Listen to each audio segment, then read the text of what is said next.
Welcome back to Pokemon Episode Summaries. Today, I'll be doing Episode 76, All Fired Up.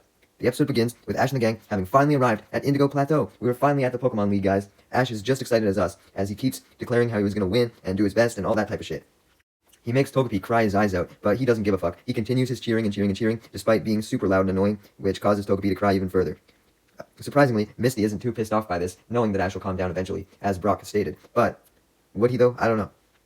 Ash and the gang then come across a large crowd of cheering people, and Ash assumes that they're cheering for him. And I mean, that's fair, as he appeared to be the only one approaching, but then all of the audience members proceed to go straight past him, causing Ash and the gang to turn around and see the torchbearer, a dude who's running holding a flame. Ash is confused as to why people are cheering for this random guy, when Brock reveals that the torchbearer's job was to light a huge flame that would burn for the entire Pokemon League, that was said to essentially inspire trainers while they battled.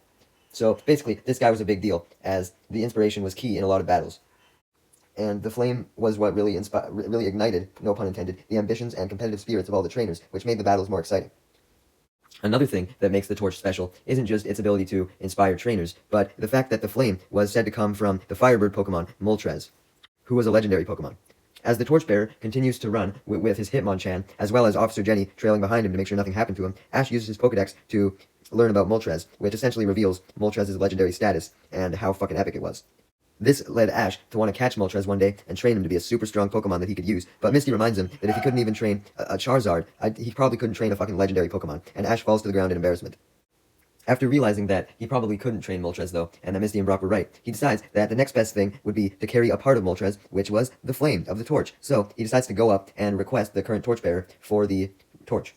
Also just wanting the general honor and fame that went with carrying the torch. However, Officer Jenny then comes up and reveals that the torchbearer couldn't give the torch to Ash even if he wanted to, as it's up to the Pokemon League who gets to do the torch, stating that you had to be approved and be a registered competitor of the league, having 8 badges. Officer Jenny was suspicious of Ash just simply trying to run up and take the torch, assuming that he had nefarious plans with it, but Ash then rebutted that Officer Jenny should have recognized him. I mean, they've had plenty of adventures together by this point, forgetting of course that Officer Jenny looks the same in every single city. So this Officer Jenny denies the claim that she knew Ash, leading Brock to come to Ash's defense and explain how he had simply forgotten how there were multiple Officer Jennys, and that Ash had previously helped a whole bunch of the Officer Jennys with a lot of their missions. Officer Jenny doesn't believe Brock, still believing Ash to be potentially harmful, so Ash then decides to show her his badges as proof of the fact that he was a registered Pokemon League competitor. Though this leads Jenny to believe Ash that he was in fact harmless, she still stated that although he had the badges, he still needed to be officially proved by the Pokemon League. Damn, they really had a lot of certification necessary just to carry a fucking torch. Ash complained about this, absolutely begging to just let him carry the torch, like it's just a fucking torch, man. And thankfully for him, a man in the crowd who was sitting on a truck shouted in agreement that they should let Ash do the torch. He was so adamant that he fell off of his truck in excitement. He states his reasoning as admiring Ash's constant determination. He was like, man, you're really dedicated to run this torch, huh? I think we should let you. Officer Jenny then reveals that she knew this man and introduces him as Mr. Goodshow, the president of the Pokemon League Torch Committee. So if he was allowing Ash to run with the torch, then Ash could fucking run with the torch. He was the fucking president. Mr. Goodshow then instructs Officer Jenny to stop with the formalities and states for everyone to just call him by his first name, Charlie, and once again reiterates how he wanted Ash to be the new torchbearer because he had so much spirit and dedication, which were fundamental traits of the Pokemon League. So, Officer Jenny goes along with Mr. Goodshow's request and allows Ash to be the new torchbearer, as the previous torchbearer passes on the flame to Ash. Ash thanks Mr. Goodshow and states how honored he was, as he talks to Pikachu about how fucking lucky he was to be able to have the honor to carry this torch, reminding Pikachu of how important of a duty this was. Ash then proceeded to run with the torch, enjoying all the attention he was getting from the audience, as it was revealed that Ash wasn't the only one interested in the torch. No, Team Rocket, who were spying on him, were interested as well. As soon as they saw Ash carrying the torch, they instantly got pissed off, as they wanted to use the torch to run with it instead, as therefore that would give them the fame that they so craved. And not only would it give them fame, this fame would allow them to gain the appreciation of all the trainers in the league, and therefore catch them off guard and steal all their Pokemon. Wow, actually a somewhat decent plan. Team Rocket initiate their plan as they continue to follow Ash in their Meowth balloon as he still proceeded to run with the torch, with Brock, Misty, Mr. Goodshow, and Officer Jenny trailing behind him, with Mr. Goodshow, Misty, and Brock riding in a truck. What was their plan, you may ask? Well, it's Team Rocket. What do you expect? It was a sinkhole. Suddenly, the ground began to crack, and as a result, it completely derailed the truck, causing it to fall into a massive sinkhole, much to Ash's dismay, who immediately stopped running. With Ash distracted, as Misty, Brock, and Mr. Goodshow called for help, Team Rocket took the opportunity to jump out of their Meowth balloon and swiftly do their motto before having Meowth jump down and attack Ash, scratching him, causing Ash to yelp out in pain and drop the torch on the ground, leaving it open for someone to grab it. Meowth takes this opportunity, but as he grabs it, he accidentally grabs the flame as opposed to the handle, and it sets him on fire. In reaction to the fire, he then proceeds to drop the torch as it flies into the air, putting it up for grabs once again. Fortunately, Pikachu is the one who grabs it this time, and he's able to begin running it over to Ash, as Team Rocket isn't able to stop him, as they're too busy running away from Meowth, who was on fire, and chasing them because he wanted them to help him extinguish the fire. So this led James to send out his Victory Bell. Yes, that's right, he actually used his Victory Bell once again, and he tried to get it to bite Meowth to put out the flame. However, this backfired, as it just set Victory Bell on fire as well. And to make matters worse, this made the Victory Bell then want to get freed from the fire, so it chased Team Rocket as well. So now Team Rocket had 2 flaming Pokemon chasing them, although Meowth was technically inside Victory Bell. But anyways, Ash then stepped in, and being the kind guy that he was, instructed Squirtle to use Water Gun to put Team Rocket's fire out. Although this was a dumb move, because despite Ash just literally saving their lives, Team Rocket still refused to back down, stating that they still wanted the torch, claiming that they now had a new plan for it, which was to sell it for lots of money. Ash obviously refuses, immediately regretting having saved Team Rocket. But really, what did you expect, Ash? Did you really think Team Rocket was suddenly just gonna be kind to you after that? You've saved them many times before and they haven't. James responds to Ash's refusal by jumping up to try his best to tackle Pikachu and get the torch. However, he immediately gets electrocuted by Pikachu's Thunderbolt. However, in the process, Pikachu loses grasp of the torch, and the torch goes flying into the air, leaving it up for grabs for the 3rd time. Ash and Jessie both go for the torch, and they both get their hands on it on the exact same time. They proceed to fight over it, with neither of them giving an inch, but then Squirtle comes in and starts pulling on Jessie's face to try and distract her, but then Meowth comes in and does the same to Ash, while also tickling him. While Jessie is able to withstand the face pulling, Ash, on the other hand, cannot handle the tickling, as he bursts out in laughter, causing him to drop the torch and leaving Jessie free to take it for herself, as she then goes back to the Meowth balloon with James and Meowth, and they take off, leaving Ash only able to yell at the balloon in anger as he falls to his knees in disappointment in himself. He was entrusted with the torch by Mr. Goodshow, and he had failed. Mr. Goodshow, however, got out of the hole with the help of Officer Jenny, along with Misty and Brock, and immediately consoled Ash, stating that he saw the spirit that Ash had when he faced off with Team Rocket, and reminded him not to lose that spirit, as he then pulled out a miniature lantern from his shirt, revealing that the lantern was powered by the flame of Moltres. So this lantern could therefore be used to reignite the torch. Officer Jenny questioned Mr. Goodshow on why he had a lantern in his shirt, with Mr. Goodshow revealing that he always knew to keep a backup of the Moltres flame in case something like this were to happen. Meanwhile, in the Meowth balloon, the actual torch that Jessie had stolen was burning out, much to her dismay and panic.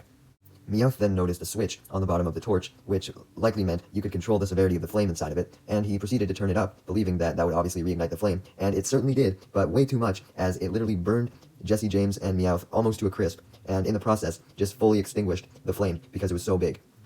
Meanwhile, back with Ash and the gang, Officer Jenny had used Mr. Goodshow's backup flame to light a new torch, and Ash now continued to run with it. He had decided to let his friends get in on the glory too, though, as halfway through his walk, he then passed it on to Misty and her Togepi, who proceeded to walk a little farther before giving it to Brock and his Vulpix, who finished off the trek as they arrived at the place where the Pokémon League was being held, leading the crowd to cheer immensely as Brock then did a final handoff of the torch to Mr. Goodshow. Mr. Goodshow thanks Brock and reminds Ash and the gang to not miss the Pokémon League opening ceremony first thing tomorrow. That's right, we were finally at the Pokémon League officially now. Later that night, all the competitors were allowed some free time to spend on the Indigo campus before the league started. So, Ash and the gang were enjoying the festivities and talking to a whole bunch of the competitors, you know? But then, they came across none other than Gary. Yes, he was at the league. He proceeds to throw the same old insults that he would at Ash any other time, essentially stating how Ash was only going to win if he had severe luck, yada yada yada, you suck ass. Because, you know, Gary never seems to fully have character growth, because we just had the lab episode with him, and he seemed a little bit nicer, but not anymore. After Gary's done with his usual bullshit, he leaves with his cheerleaders, and later that night, when Ash is in bed trying to get some sleep, because you don't want to be tired for the Pokemon League opening day, he unfortunately cannot sleep, as usual, Gary's words are getting into his head, along with Misty and Brock's doubts that Ash could win the Pokemon League. After accepting the fact that there was no way that he was going to be able to sleep, he decided to make use of the extra time that he was awake and go for a walk, and eventually arrived at the Pokemon League Stadium, wanting to get a look at it before the competition started. Thinking he was alone, he proceeds to stand in the stands and try and hype himself up that he could in fact win the league, no matter what anyone else said, and clarified that even if he didn't, he would make sure to try his absolute hardest. Unknowingly to Ash, Goodshow was also in the stadium and had heard everything Ash said, causing him to tear up as he once again identified Ash's immense spirit and determination. As for why he was there, I don't know. I mean, he was the torch chairman. Maybe he was told to, set up the flame or something, who knows. The next day, it's time for the opening ceremony of the Pokemon League to officially begin. The crowds were filled with people. I mean, seriously, this was probably the biggest event in a long time in the Kanto region. Probably since last year's Pokemon League, to be honest. Is there anything else exciting that happens in the Pokemon world? Anyways, among the crowd was obviously Brock and Misty, who were watching Ash along with Goodshow, as all the competitors began to make their entrance. Despite the fucking human soup that was the competitors, as there was so many of them, Misty, Brock, and Goodshow are able to spot Ash, who was nervous as fuck, and they also spot Gary, who was as smug and confident as usual. Mr. Goodshow states how impressive it was that all of these trainers were able to get 8 badges, and it made me realize that, you know what, gym leaders must be actually pretty weak. Like, unless they're holding back for the challengers, like, they fucking lose to, like, hundreds of people every year. Anyways, with all the trainers having made their entrance, it was now time to light the Grand Flame in the stadium's central torch. This would be the one that would watch over all the trainers as they battle and lift their spirits and determination. A random-ass torchbearer was given the duty of carrying the torch up to the central stage, and she had almost made it, but then she was approached by none other than Team Rocket in Roman disguises. Despite Team Rocket's numerous other shitty disguises, these were finally the shitty disguises that Ash instantly recognized, so he proceeded to run up and join the torchbearer at the central stage, with the intention to warn her not to talk to Team Rocket, as they would probably try and steal her flame. Unfortunately, Ash took too long to get up, as by the time he arrived, Team Rocket had already done just this, stealing the flame from the torchbearer, by simply grabbing it from her hand, as she had no Pokemon on her to defend herself with, and taking off their disguises to proudly reveal themselves as Team Rocket to the audience. Ash then annoyedly questioned why Team Rocket had to show up and ruin absolutely fucking everything, as he attempts to grab the torch from Jesse, but James then sends out his wheezing and has him use smog, which causes a huge smoke cloud, so Ash can't see where he's going, or see Jesse for that matter. With Ash distracted, Team Rocket then take the torch and light the central torch. Now, you'd think this was a good thing, right? As that's what everyone wanted to happen, but it's not a good thing, because Team Rocket then get in a bug mech that they had for some reason, and proceed to put the flame on its back, trying to steal it.